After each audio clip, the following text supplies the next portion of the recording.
Warhammer 40,000 is a universe where every faction is desperately trying to survive. Humanity is rotting inside a giant space church.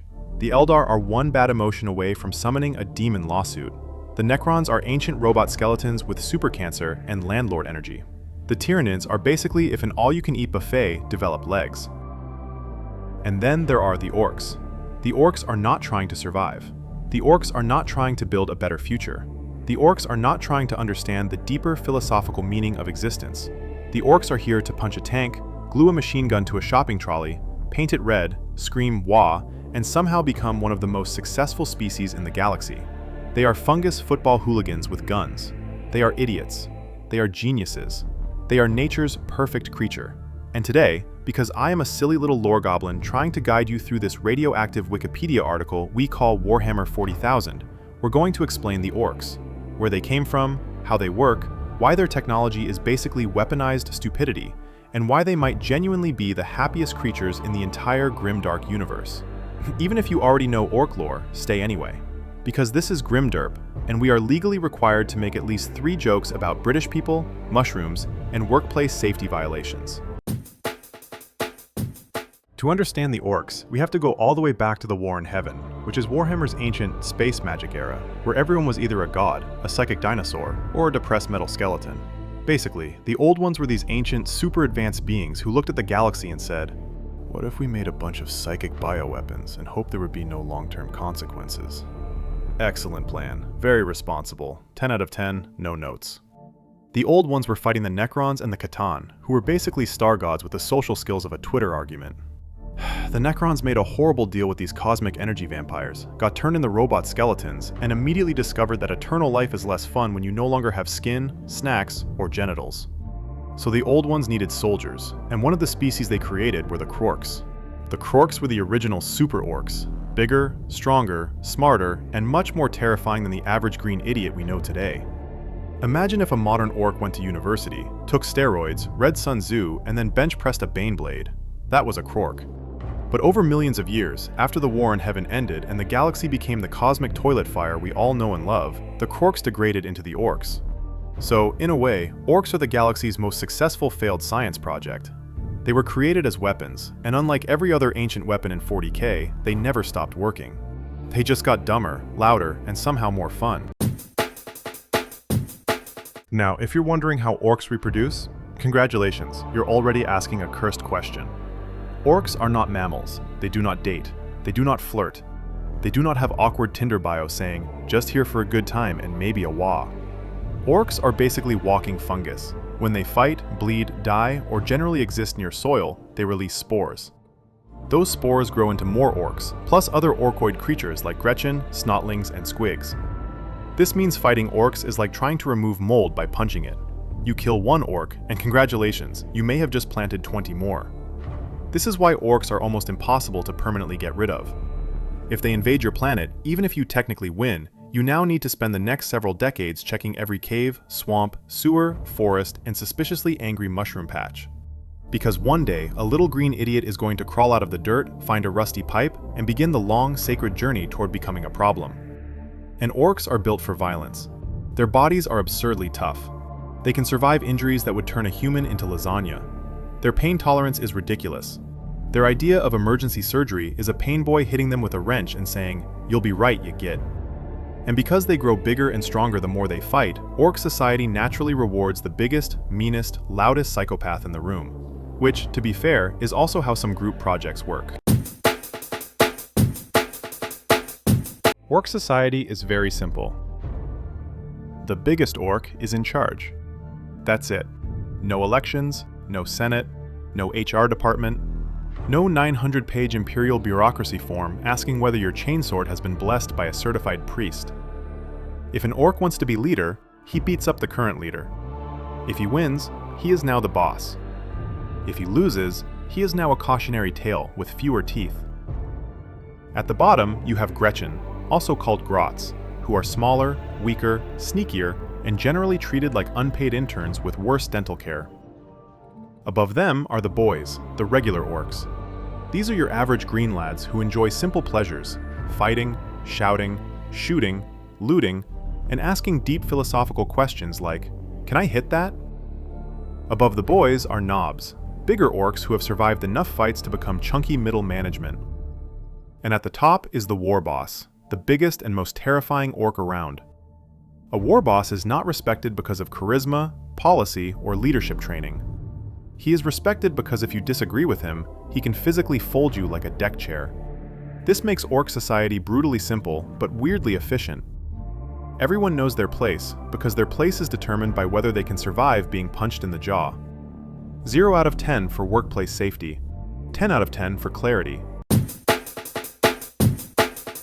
Now we need to talk about the most important orc concept, the Waaagh.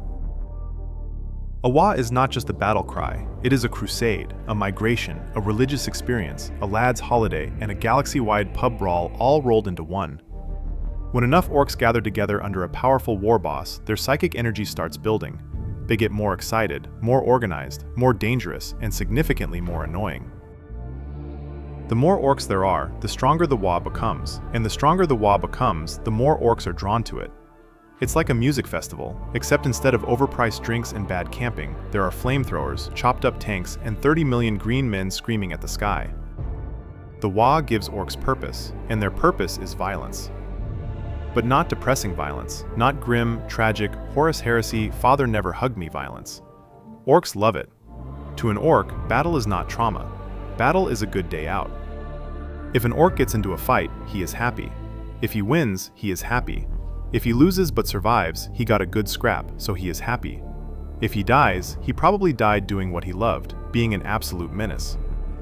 This is why orcs might be the only emotionally healthy faction in 40,000. Everyone else is miserable. The Imperium is praying while being taxed to death. The Eldar are having one continuous panic attack. The Necrons are immortal and bored. Chaos worshippers are one bad decision away from becoming a decorative flesh lamp.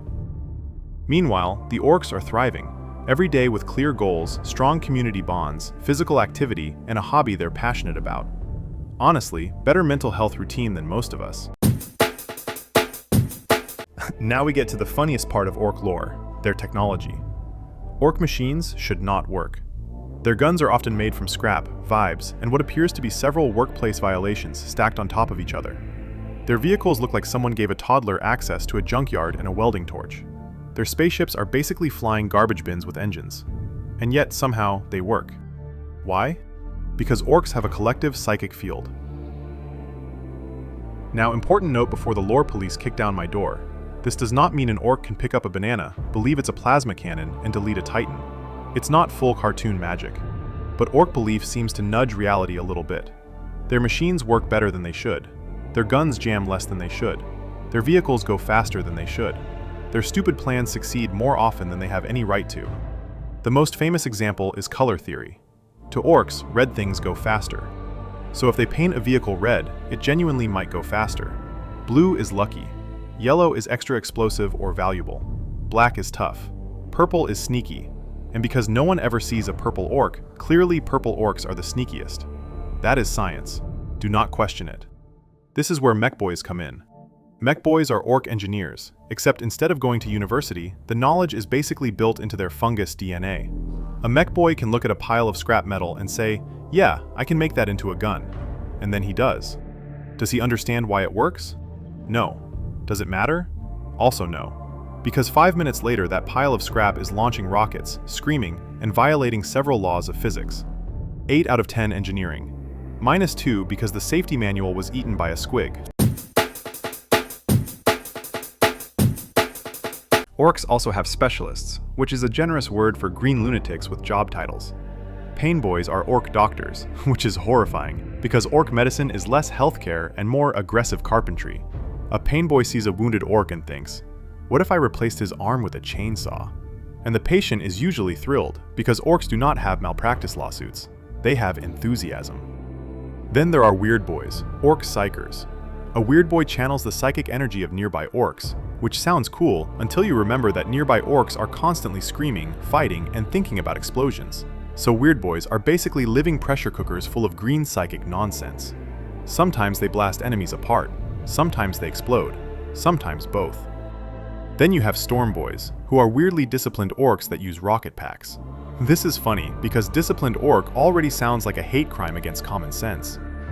There are also commandos, who are orcs that believe in sneaking around. And by sneaking, I mean they are still 8-foot green monsters carrying knives the size of surfboards, but compared to other orcs, they are basically ninjas. And of course, you have speed freaks, who looked at normal orc society and said, "This is good, but what if everything was louder and had wheels?" Respectable. Stupid, but respectable.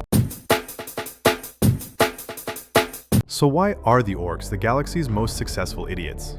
Because they are perfectly designed for 40k. They reproduce constantly. They grow stronger through fighting. They enjoy the exact thing the entire galaxy is full of. They can survive almost anywhere.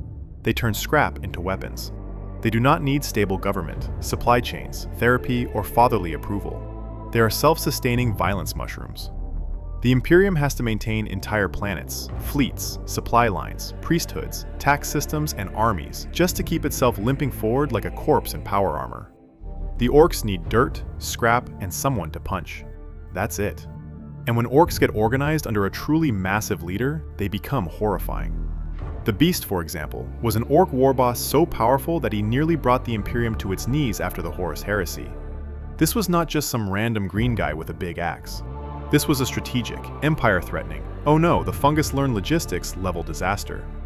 Then there's Ghazghkull Mag Uruk Thraka, probably the most famous modern orc, who is basically Orc Genghis Khan if Genghis Khan was green, psychic, and built like a fridge full of hatred. Ghazghkull is trying to unite the orcs into the biggest Waaagh imaginable, and if he ever fully pulls it off, the galaxy is in serious trouble. Because one orc is funny, 1,000 orcs is a problem. 1 billion orcs is an apocalypse with bad grammar. The funniest thing about orcs is that they might be the only faction actually winning. Not politically, not morally, definitely not hygienically, but spiritually, emotionally, the orcs are living their best lives. They know who they are, they know what they want, they have community, they have hobbies, they get plenty of exercise, they are never bored. They are immune to existential dread because existential dread cannot survive being hit with a choppa. In the grim darkness of the far future, there is only war. And the orcs heard that and said, "Brilliant!" That is why they are terrifying, not because they hate everyone, but because they are having fun. The Imperium fights because it must. Chaos fights because it is corrupted. The Tyranids fight because they are hungry. The Necrons fight because they're cranky old skeletons who want the kids off their lawn. The orcs fight because fighting is the point. The galaxy is a nightmare. The orcs are the only ones who think it's a theme park. So that's the orcs explained. Ancient bioweapons turned fungal football hooligans, powered by violence, friendship, bad engineering, and the unshakable belief that red ones go faster. They are stupid. They are unstoppable. They are somehow one of the most successful species in the entire Warhammer 40,000 galaxy. And honestly, good for them. In a universe where everyone is either depressed, possessed, starving, dying, scheming, or being turned into corpse starch, the orcs looked at the horror of existence and decided to have a laugh. Inspirational. Horrifying, but inspirational. If you enjoyed this video, subscribe to GrimDerp for more Warhammer 40,000 lore explained by a man slowly losing his mind in real time. Comment below which faction you want explained next. Should we cover the Necrons, the Eldar, the Tyranids, or the Imperium's greatest weapon, paperwork? And remember, in the grim darkness of the far future, there is only war. Unless you're an orc, then it's basically a boys' weekend.